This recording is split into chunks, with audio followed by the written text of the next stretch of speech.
somos livres, eis-nos aqui. Ô glória, quem é livre no Senhor aí? Somos livres.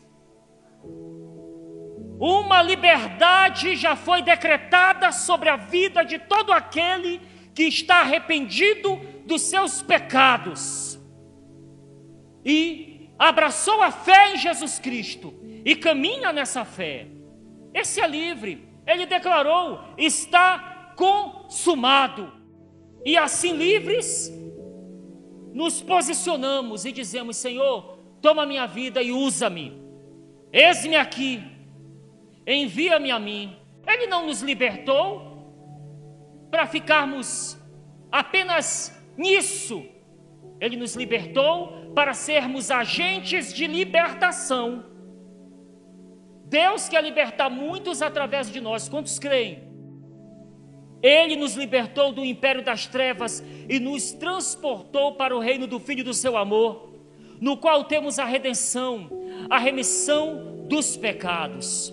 João 8,36, Jesus disse: se pois o Filho vos libertar, verdadeiramente sereis livres. Voltando a alguns versículos no 32, ele fala: e conhecereis a verdade, e a verdade vos libertará. Somos livres em Jesus, somos livres pela verdade, porque a verdade ela opera isso, ela lhe traz libertação. Mas sim, somos livres, mas no decorrer da caminhada, é claro, queridos, podem acontecer e acontece, pode acontecer e acontece, embaraços, é ou não é verdade? Embaraços na nossa vida. E assim é a vida cristã. É uma luta para se desembaraçar de muitas coisas que querem nos impedir de sermos cada vez mais usados por Deus. Embaraços da vida.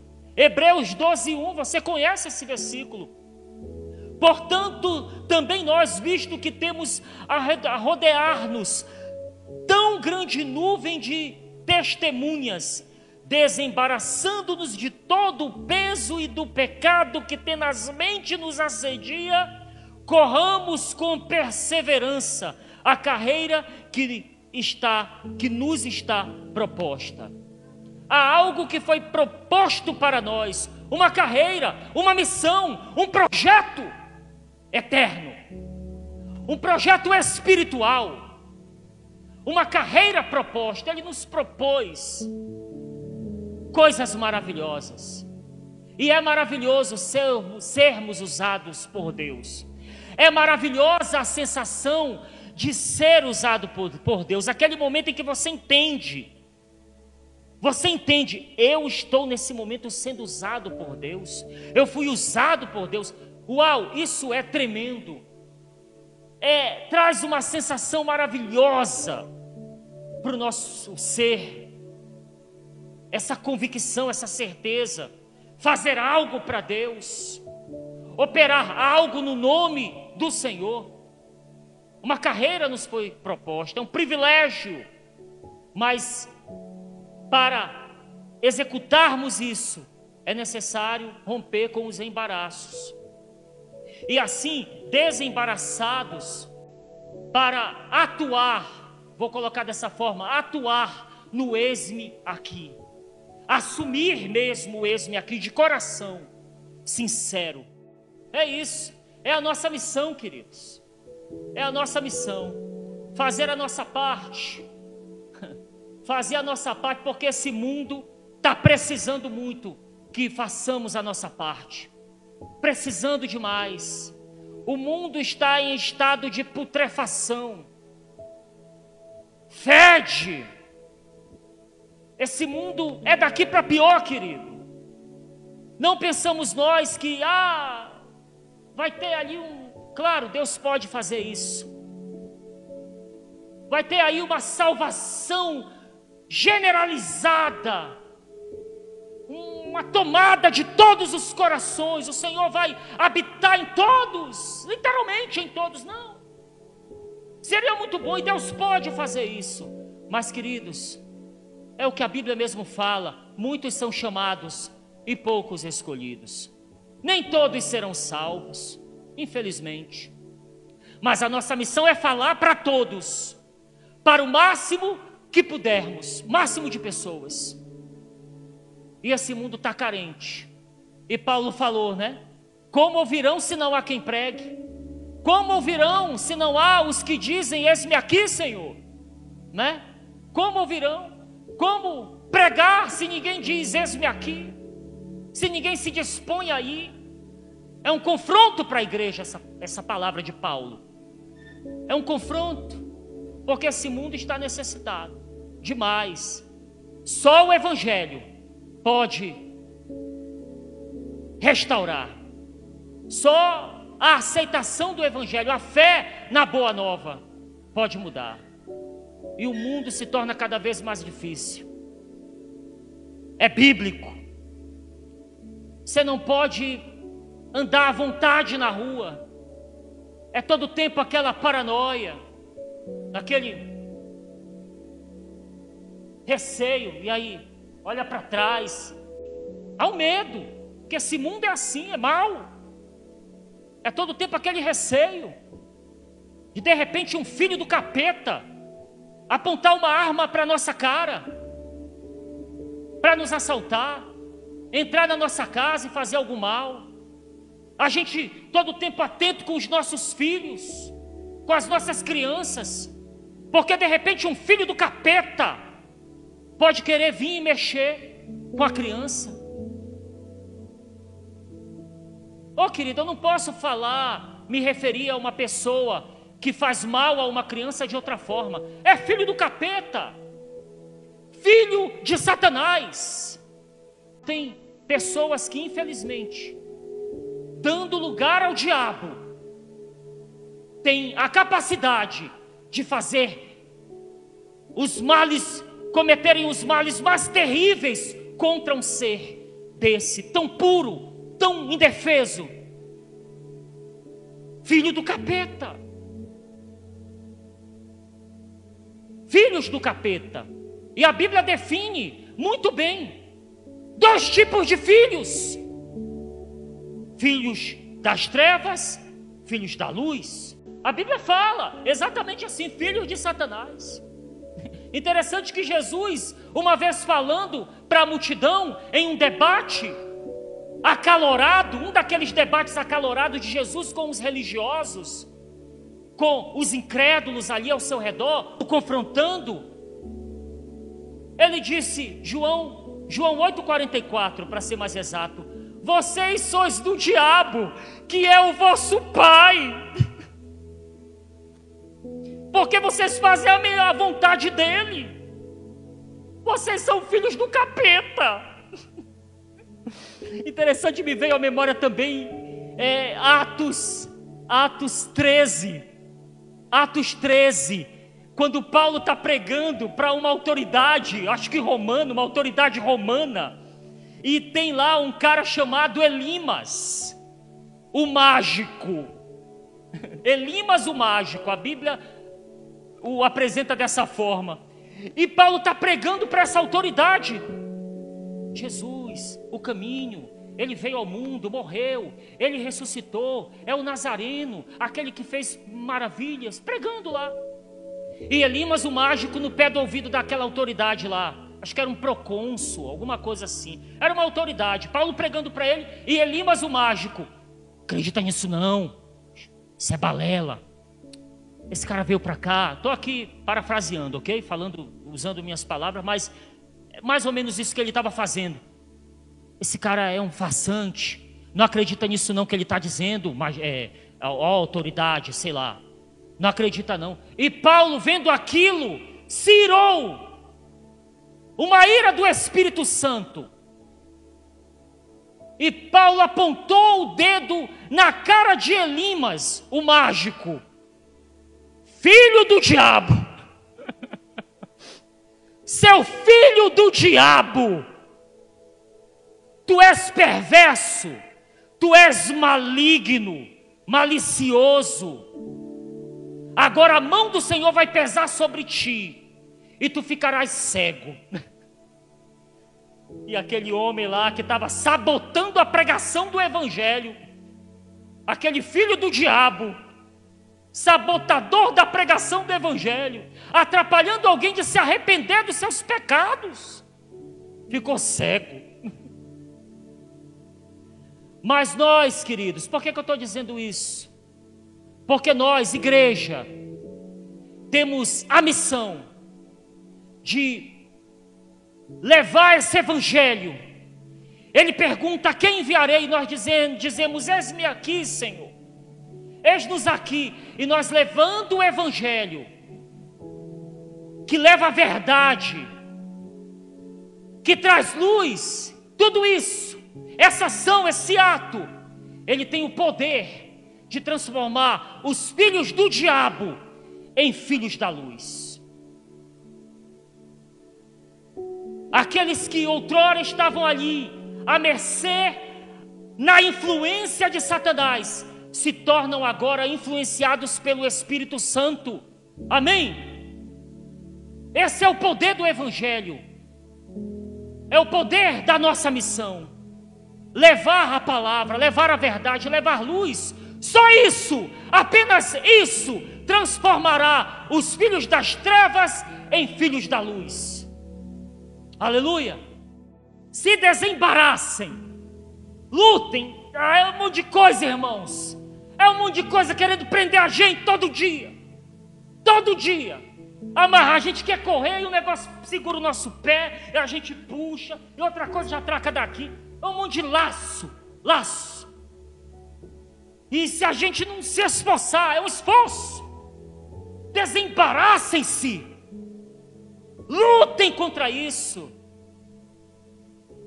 É a caminhada na fé, na salvação, na paz. É uma luta, é um processo. Aleluia. Eu estou dizendo isso porque sim, Zedequias, você pode perguntar, de repente, não sei, ou talvez ninguém perguntou ou questionou isso para si mesmo. Sim, Zedequias, mas a Bíblia diz que sou livre, mas eu não me sinto livre. São os embaraços, meu irmão. São os embaraços da vida. É o diabo, é uma guerra espiritual constante para nos tirar o foco. Porque se o diabo tira o nosso foco, a gente perde o foco nos perdidos, na nossa missão. E ele quer nos fazer ficar focados em outras coisas, embaraçados. E é um esforço, depende de nós. Mas aí eu quero ir para a experiência de Isaías aqui, que é o nosso versículo-chave, né? A passagem bíblica que dá base para esse seminário. Esse momento em que Isaías tem aquela contemplação maravilhosa, aquela experiência tremenda. Isaías 6, do 1 para frente aí, alguns versículos. E diz assim: no ano da morte do rei Uzias, eu vi o Senhor assentado sobre um alto e sublime trono, e as abas de suas vestes enchiam o templo. Versículo 2: serafins estavam por cima dele, cada um tinha 6 asas, com 2 cobriam o rosto, com 2 cobriam os seus pés, e com 2 voavam, e clamavam uns para os outros, dizendo: Santo, Santo, Santo é o Senhor dos exércitos, toda a terra está cheia da sua glória. As bases do limiar se moveram à voz do que clamava, e a casa se encheu de fumaça. Que visão poderosa! A visão do divino, a visão do glorioso, a visão do poderoso, a visão do sobrenatural de Deus. Deus se manifestou para aquele homem, queridos. E com certeza, nessa revelação, nessa visão, nessa manifestação, Isaías foi tratado em sua vida e se tornou muito mais aperfeiçoado, desembaraçado.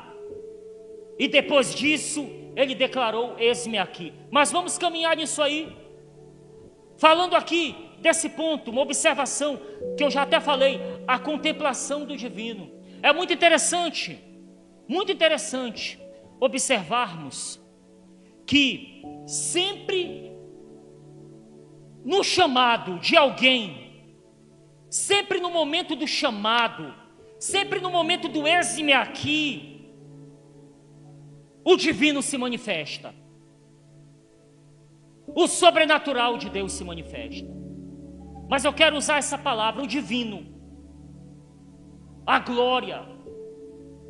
Ela se manifestou para Isaías, da mesma forma para Moisés.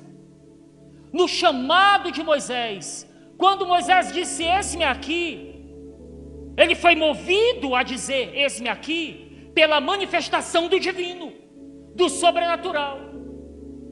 A sarça ardente foi uma manifestação do divino. Aquele mato que queimava, mas não se consumia, aquilo o atraiu. Uau, isso é muito interessante. Não se vê isso todo dia. Um mato, um arbusto que queima, mas não se consome. Que interessante. Vou lá dar uma olhada. E quando ele foi chegando perto, ele viu: uau, é o divino, é o glorioso. E Deus falou com ele: rapaz, é o glorioso mesmo. Vai logo tirando a sandália dos teus pés, porque esse ambiente agora aqui é um ambiente divino. Tira a sandália dos teus pés. E ele ali, aterrorizado e admirado com aquela visão, e Deus começou a convocá-lo. E aí, Moisés, quem enviarei? Quem há de ir por nós?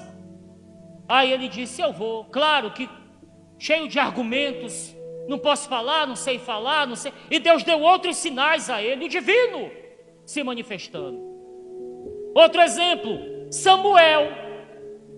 O divino se manifestou no seu eis-me aqui. Samuel, Samuel. Epa. Eli, Eli, é o Senhor que está me chamando? Não, rapaz, não foi eu não. De novo, Samuel, Samuel. Epa, e de novo ele foi com Eli. Aí ele falou: rapaz, isso deve ser o Senhor. É o divino, Samuel. Eu estou meio que afastado desse divino. Eli dizendo, né? Podemos brincar aqui falando. Eu estou meio que afastado desse divino, mas eu sei que é o divino. Eu sei que é. Da próxima vez que ele falar, tu diz: eis-me aqui. Eis-me aqui. Samuel, opa, já sei que és tu, Senhor. Eis-me aqui. E aí, deu a missão para ele. E ele disse: Senhor, faça a tua vontade, eu vou te servir. Aleluia. O divino presente no eis-me aqui, no chamado. Outro exemplo, Pedro. Pedro, lá em Mateus, em Lucas 5, 8, quando após a pesca maravilhosa, peixes em abundância, depois de terem passado a noite sem pegar nenhuma piabinha, sem pegar nenhum sapo sequer, nem nada, Jesus diz: joga a rede desse lado. E Pedro falou: olha, já tentamos muito, mas vamos tentar de novo, debaixo da tua palavra. E ele jogou a rede, muitos peixes. O divino, o grandioso, o glorioso, o sobrenatural, marcando o chamado desse homem, como marcou o chamado de Elias, como marcou o chamado de Samuel. Estava marcando o chamado dele, um pescador simples, um homem simples, mas o divino se revelou a ele. E qual foi a reação dele? Após contemplar o divino: aparta-te de mim, eu sou um pecador, Senhor, aparta-te de mim. Aí o que o divino faz nessa hora? Vem, tu vai ser pescador de homem agora. A quem enviarei, Pedro? Quem há de ir por mim? Pedro disse: eis-me aqui, Senhor, eu vou. Tu vai ser pescador de homem, cara. pescador de homem, o divino. Amém? Em Pentecostes, 120 reunidos numa sala, orando e clamando pela promessa do Senhor, de que o Espírito Santo viria sobre eles e os batizaria com fogo. É promessa? Vamos esperar, vamos buscar. Buscaram e o divino se manifestou. Um vento impetuoso, línguas como de fogo, línguas que eles nunca tinham falado na vida. O divino, o sobrenatural, o glorioso, o espantoso, o maravilhoso, marcando o chamado daquelas pessoas ali. E Pedro prontamente foi pregar e 3.000 se converteram. O divino, a glória do Senhor enche o templo, as abas das suas vestes enchem o templo. Uau, queridos, anjos, serafins, esses seres maravilhosos, esse tipo de anjo que é uma espécie de anjos de adoração, anjos de adoração, que atuam na área da adoração e clamavam dia após dia: Santo, Santo é o Senhor dos exércitos, a terra se enche da sua glória. Enlutado pela morte do rei, ali Deus veio ao seu encontro, o amparou, se manifestou a ele. Que tremendo! Qual foi a reação dele, irmãos, diante do divino? Foi parecida com a de Pedro: aparta-te de mim, sou pecador.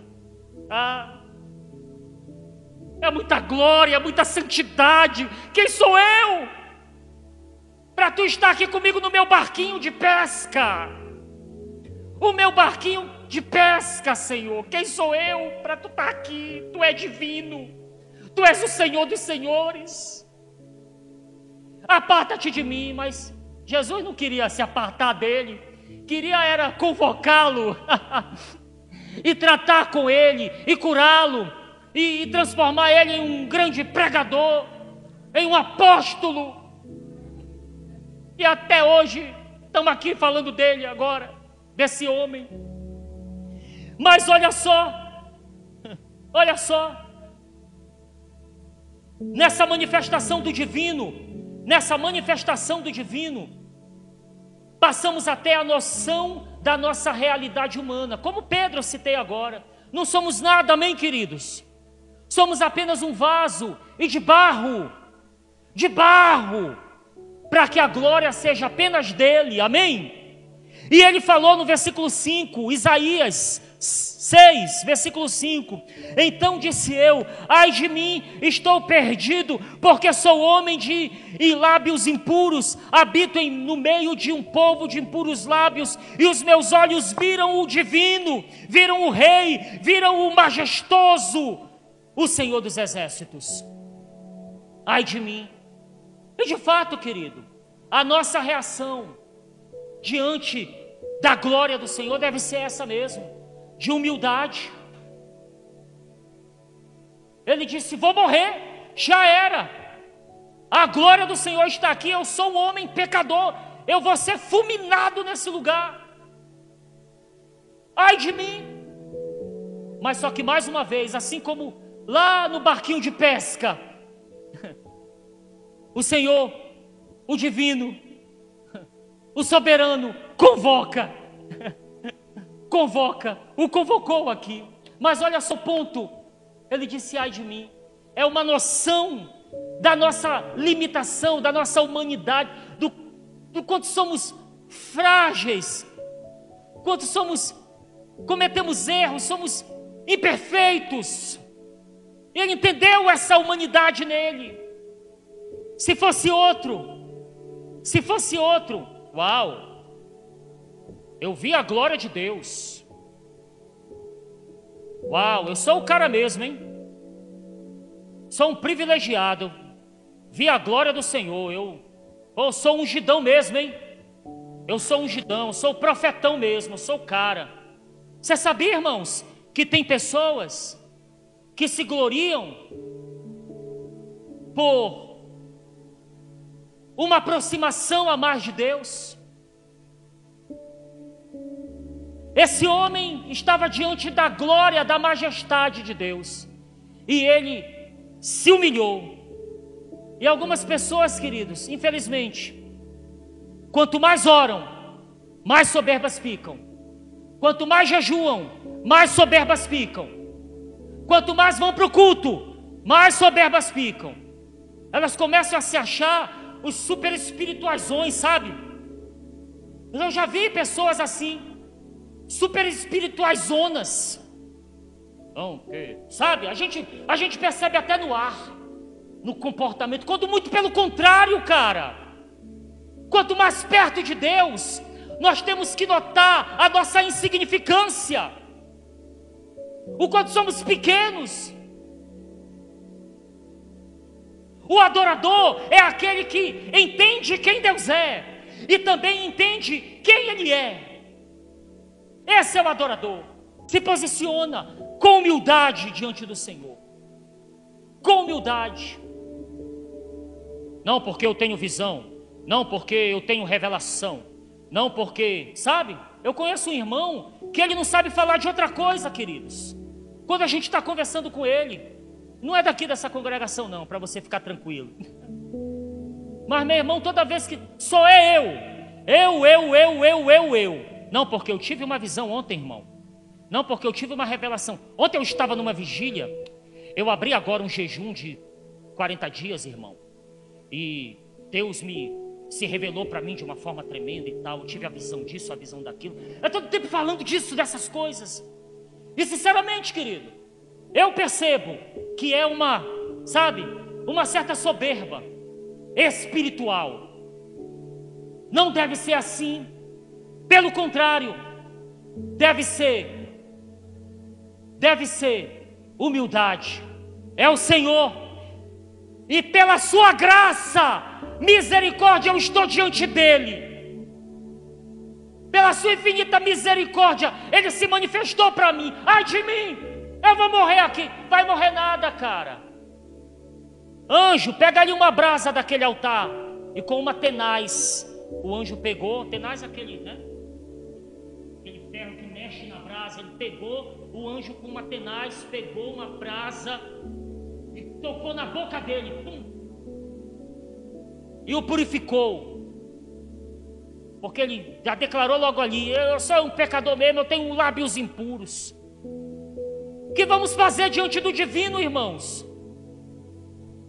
Vamos ser soberbos, querer esboçar alguma coisa? Não, vamos nos humilhar e dizer: Senhor, não sou nada, me ajuda. Se eu oro muito é pela tua graça. Se eu leio muito a Bíblia, é tu, Senhor, é tu agindo, é tu fazendo, é tu realizando. Aleluia, queridos. Você entende isso? A humildade de Isaías diante do Senhor.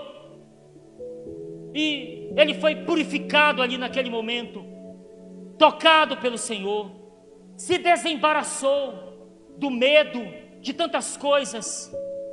E aí a pergunta é lançada: quem eu enviarei? Quem irá de por nós? E ele diz: eis-me aqui, envia-me a mim. Constrangido pela grandeza do Senhor, o divino manifestado. Aleluia. Foi assim com você também, meu irmão. O divino se manifestou para você naquele dia, quando você entregou a vida para Jesus. Aquele dia foi o seu dia do eis-me aqui. Aquele dia foi o dia do eis-me aqui para você. Quando você entregou sua vida a Ele, o divino estava lá manifestado. Ezequias, mas eu não vi anjo, eu não vi glória, eu não vi serafim, eu não vi nada. Eu simplesmente tomei a decisão, movido pelo Espírito, tocado pela palavra, eu me entreguei ali para o Senhor. Quem disse que não havia manifestação da glória? Você pode não ter visto, mas só para começar, tinha anjo fazendo festa, meu irmão, porque um pecador se arrependeu. Um pecador se arrependeu. Alguém foi até você, alguém que disse: eis-me aqui, que também contemplou a glória, que também contemplou a sua insignificância, e disse: eu irei até aquela pessoa, e o convidou, e falou de Jesus para você. E o ciclo tem que se repetir, a coisa tem que continuar através de nós, porque se estamos aqui, é porque um dia alguém disse: eis-me aqui. E queridos, para ir nessa caminhada de disposição àquilo que Deus quer para nós e quer realizar através de nós, tem que haver o desembaraço. Não vamos de jeito nenhum, queridos, caminhar nessa missão presos, embaraçados com o orgulho, com a soberba, com a mágoa e com tantas coisas que querem prender a gente, principalmente no emocional,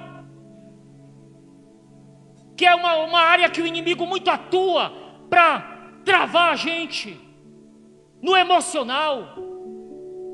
Desembaraçem-se, corram para cumprir a carreira que vos está proposta. Vocês são nação santa, sacerdócio real, povo de propriedade exclusiva, a fim de proclamar as virtudes daquele que vos chamou das trevas para a sua maravilhosa luz. E olha, para quem já me ouviu muito falar aqui nesse púlpito, pode até parecer repetitivo o que eu vou dizer aqui agora, mas é uma realidade, queridos, e eu tenho preocupações quanto a isso. Nós nunca vivemos numa época em que o vitimismo esteve tão em voga, queridos. O vitimismo é uma desgraça. E queridos, sabe por que ele é tão nocivo? Porque como, meus irmãos, eu já falei isso aqui e repito, como darão crédito ao Evangelho se não reconhecerem que são pecadores? Se não disserem: eu pequei e me arrependo, como? E o vitimismo impede a pessoa de reconhecer as suas misérias, os seus pecados. Nós não podemos projetar a culpa para ninguém. O que temos que assumir, temos que assumir. Se a culpa é minha, então temos que assumir a culpa. Isaías disse: eu sou um pecador. Ele poderia ter dito: eu sou um pecador, Senhor, mas isso é culpa lá da minha infância, porque os meus pais não foram bons pais. Eu sou um pecador, Senhor, habito no meio de um povo de impuros lábios, e a sociedade me fez assim. Esse papo furado comigo não cola, queridos, não cola mesmo. Vitimismo atrapalha a pregação do Evangelho, porque o Evangelho ele vem acompanhado de duas coisas, queridos. Deixa eu finalizar aqui com isso. O Evangelho vem acompanhado de duas coisas.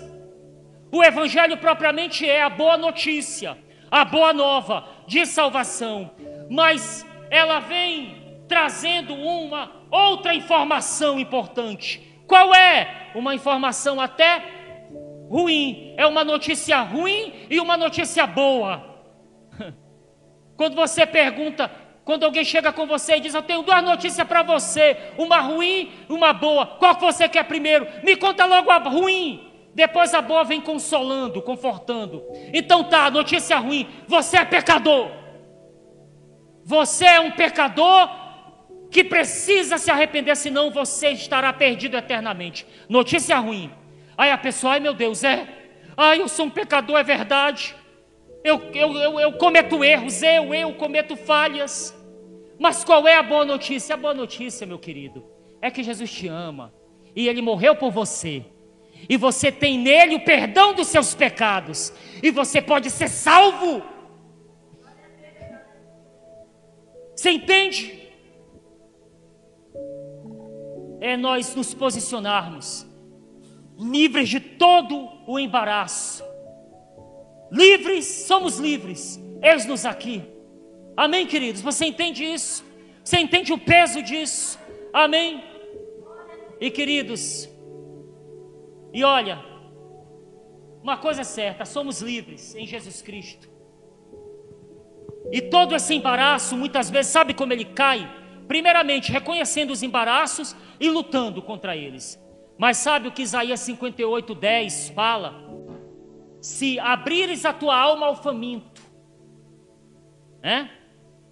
se tu der pão ao faminto, em resumo, a passagem diz que se você se esquecer de você mesmo e ir até quem precisa, isso gerará luz sobre você, gerará glória, gerará cura e tantas coisas maravilhosas.